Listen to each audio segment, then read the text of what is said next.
Hello everyone. Oh, I can see some people standing at the back. There are lots of seats down here. So please feel free to come and stand. So Donal has made an amazing Zoom presentation and we will put it up.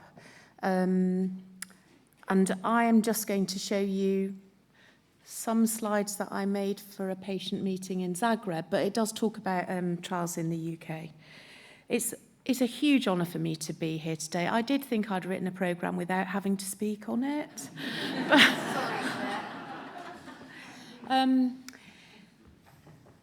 There are lots of trials that I'm going to mention here, but there is somebody at the back of the room who's really delivered a lot of important changes and delivered critical data in the field, with whom I've had the pleasure of working for many years, and we will hear from him this afternoon. So, Serge, thank you so much for being with us. Lots of what I'm going to talk about is your work. You've made a massive contribution to the field, and we're so happy to have you here today. And I'll embarrass you again when I introduce you this afternoon. So, an advantage of speaking live is that we can be reactive and proactive to the wonderful talks that we've already had. In the field, the discovery of the JAK2 mutation made a big shift. How can we make diagnosis more accurately, targeting JAK2 with drugs like ruxolitinib, which Serge really helped to develop and bring to our patients. But some of the data that Beth was showing you really, I think, means that we're on the verge of potentially another major shift in management of MPN. Today, I'm going to trot through quickly some of the trials that we have open and that I think are exciting. And none of this would be possible without many, many trials teams, investigators, but also without patients taking the opportunity to be on a clinical trial. And I really also want to thank Margaret for speaking this morning. You were very passionate, and that's very important. So for patients with ET, and I know by looking at the number of breakout groups, we've got lots of ET patients here today. We haven't had a new treatment for ET for a long time. And this drug, which is called bomedemstat, inhibits LSD1, which is important in activating genes and regulating platelet production in the bone marrow. In a group of patients, including lots of patients actually from the UK, this drug controlled the platelet count to underneath the target. 100% of patients achieved a platelet count of less than 400, and most did so without having a blood clot. This worked regardless of the JAK2, CALR, MPL, etc. mutations. We didn't see anemia. Hemoglobin level was straight, so that shouldn't be on your side effect list for that drug, Norman. And we didn't see low white count. We saw a reduction in the mutation level, that's been mentioned already. And importantly, this is at week 12, 24, 36, 48, we saw a reduction in fatigue. So very hopeful for patients. And this drug will be coming out for patients worldwide, either as a frontline treatment for ET, and it's a long time since we've done a frontline trial, and also as a second-line study, and it will be starting next year. And it's super exciting to have ability to test a new agent in that setting. Also, for PV patients, there will be a PV study with that drug. It's a tablet, by the way. Pelabresib is a drug that modifies, again, also so-called epigenetics, affects also inflammation and platelet production. I'll come to it again when I talk about myelofibrosis. It's also been tested in ET. We have got the results, but we're not quite clear what we're going to do as next steps. It looks very promising, control of the platelet count. You're well rehearsed in this now, normal white count, stable platelet count, some reduction in the driver mutation levels, and potentially interesting, but watch this space. Now I'm going to talk about PV. Patrick made a very off-the-cuff comment about the MAGIC PV study. It has been a really important study for us in the UK, for several reasons. One, it allowed nearly 100 patients to have access to ruxolitinib when we couldn't get it. And two, it has told us a lot about biology of disease, and there are a lot of learnings coming from our collaborative work. So Adam, Jyoti, and others did a lot of work with this study, and our patients also contributed a lot of data. So we saw that we could see benefit with ruxolitinib for reducing risks of clotting, bleeding, disease transformation and death. But really importantly, before everyone who's got PV thinks I must be on ruxolitinib, what we also saw was that it's equally important that you have a controlled white cell count, hemoglobin and platelet count.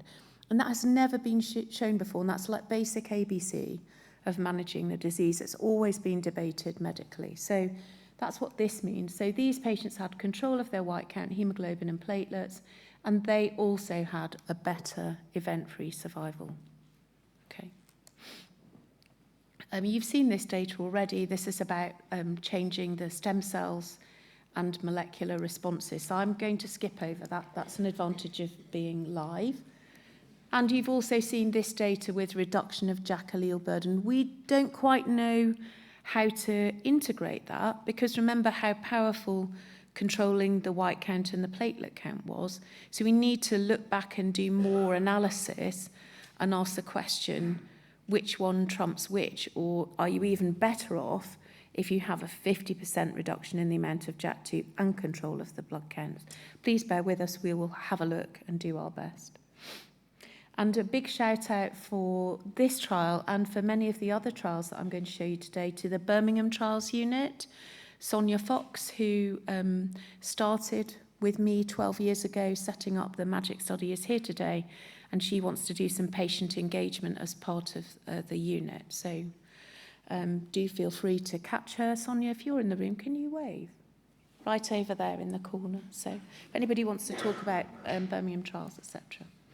And this is Mark, and Mark's not with us today because he's having a lovely time in France, but he was the first MAGIC patient. And you can, I'll just pause for a couple of seconds and you can have a read of his what he's said. But effectively, he was a vice principal of a sixth form college. He had very difficult to control PV. He was patient 001 on the MAGIC study, and he's very happy for us to share this with you. And he came with us to NICE, didn't he, John, and shared his story, which was very profound and important.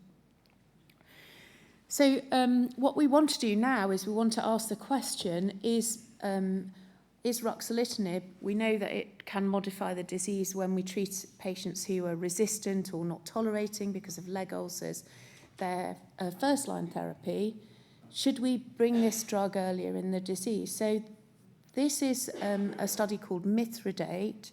You can tell I'm not very imaginative when I name studies. I call them things like Phasar, Tamarin, MAGIC. But this has come from Professor Kilajan in Paris. And this is a study we're doing between Paris and the UK, running again from Birmingham, building on MAGIC, asking the next question, should we use ruxolitinib even earlier for patients who are on a first therapy within 15 years, so there will be a randomization.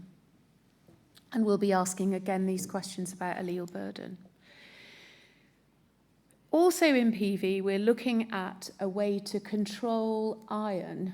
So there's this drug called rusfertide, and there are several other drugs doing the same thing, which controls the access to the bone marrow for iron, and that reduces the need for venesections. And interestingly, in a study with that drug, things like concentration and fatigue and itching improved in patients who didn't need venesections and whose iron levels could build up. If you're a PV patient, we usually say, please don't let anybody give you iron because it will just make your hemoglobin zoom up. But this is a really interesting approach to that, and this is something that we have on our so-called trials portfolio in the UK. Donal is the current chair of the group that looks at and designs academic trials, but also commercial trials for us. Now, lastly, turning to ruxolitinib. Serge is, I think, going to show you a picture of one of the first patients ever to get ruxolitinib later on. This is one of our patients at Guy's and St Thomas's. This is a patient with a massive spleen. It should be that size. Big liver, lots weight. This is her at 72 weeks in the COMFORT study, which was one of the studies that led to the approval of ruxolitinib. Normal spleen, weight gain. So this is something Naumann talked about and something we need to manage with this drug. Concerning JAK inhibitors, we almost have a wealth of riches now. So in the UK at present, we have ruxolitinib for MF and PV, thanks to the MAGIC study. We have fedratinib, which is slightly, so this column shows the different targets. So they're all inhibiting JAK2, but they all also do slightly different things.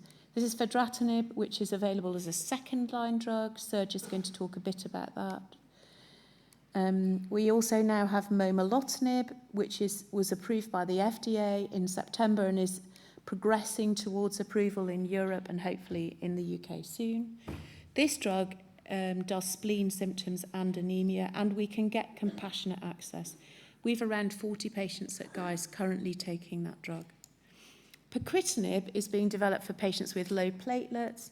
That's available in a study called Pacifica for patients who've got platelets less than 50. And Beth, who you heard speaking earlier, Andrea, whose picture you saw earlier, and the pharmacies at Oxford and Guy's and St Thomas's are running a sort of national audit so we can really see how is that drug doing for patients. So we can then feed that data to John and get, hopefully, support approval. But there are many, many other things that we're looking at for patients with myelofibrosis, and some of these are shown on this slide. And this talk is specifically about trials, so I'm going to tell you what trials are currently available, what data we're expecting to see soon at the ASH meeting, and what our aim is. So our aim is to ask the question, can we do better than just using a JAK inhibitor? Is it better to use that therapy up front, use it when a patient's reached a stable response, or use it when patients start to lose their response? And there are a number of different agents we're looking at in combination. We've got some problems with how we define benefit. I'll talk about that in a moment. And then we have to think about all those three other JAK inhibitors. So we're going to end up with some very complicated lexicon of different things, but offers a lot of opportunity. Right now, to get approval as a drug, we'd have to look at spleen and symptoms. But one thing, when we start to do combination therapy and we add two drugs, we double the risk of side effects. And yet, currently, the agencies are expecting us to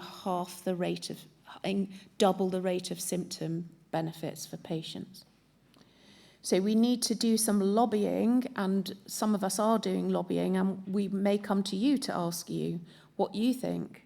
Would you rather take something that gives you better spleen responses but doesn't really improve symptoms over and above the benefits you have already? These are the other things we're also looking at and studying. So there are multiple UK studies for myelofibrosis patients. We've just shut the study with the BET inhibitor pelabresib. We're expecting a readout at the ASH study of pelabresib plus ruxolitinib, the MANIFEST-2 study. Really excited about this and very hopeful that it will give a good benefit for our patients. We're also looking to benefits of drugs that target cell death or apoptosis. And this study has also run in the UK, and Adam Mead and Tim Somerville from Manchester have been very active here. And we're expecting to also see top-line data. So when we talk to you about ASH updates, we'll be talking about these studies and what the benefits are.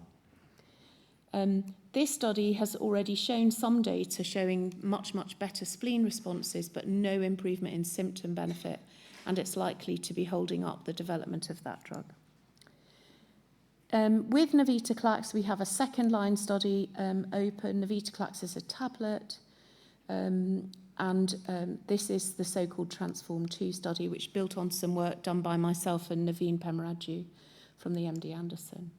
Mary Frances is running an academic study. Academic studies are very important because they allow us to use our very powerful science. You heard that wonderful presentation from Adam and Beth, and you know how wonderful science is in the UK. So Mary Frances is leading this study with fedratinib plus interferon.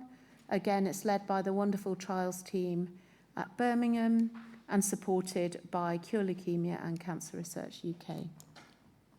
And this is for patients who have not previously had either a JAK inhibitor or do not have contraindications to interferon, and they need to be JAK2 positive. Checking with Mary Frances. There are other studies. So this is a drug that targets EXPO1, which is involved in resistance to JAK inhibitors potentially. And there is this drug which targets inflammation in the bone marrow and looks very effective at improving hemoglobin, but also targets spleen and symptoms. It's a tablet. For patients where we're not looking for upfront therapies, there are many of these other options, and there's also the PROMISE study, which is the one that you're on, Margaret, isn't it? And this is Adam's study, again an academic trial in the UK, again supported by University of Birmingham. And some of these trials, for example, the MAGIC study, has also had support from MPN Voice. Lastly, a couple of other mentions. The telomerase inhibitor, which we've talked about before, and I think I referred to it as the tips of your shoelaces, because it protects your chromosomes from aging too quickly. This drug is being tested for myelofibrosis patients and aiming to prolong survival in the EMBARK study. And there's another drug targeting PIM. So I think the key message here is there's loads of hope. There's lots of data. We will try to improve our website, which lists all of the different trials. And I won't talk about the mutant CALR studies, but I think you should be reassured that we have worked really, really hard. And because we have been very successful in recruiting patients into trials appropriately, all of these studies will be available to our patients in the UK at various different hospitals.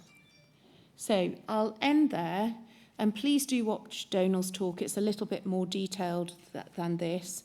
And I'm very happy to take questions when we do the panel or to take questions from you in the breaks about trials. Thank you very much.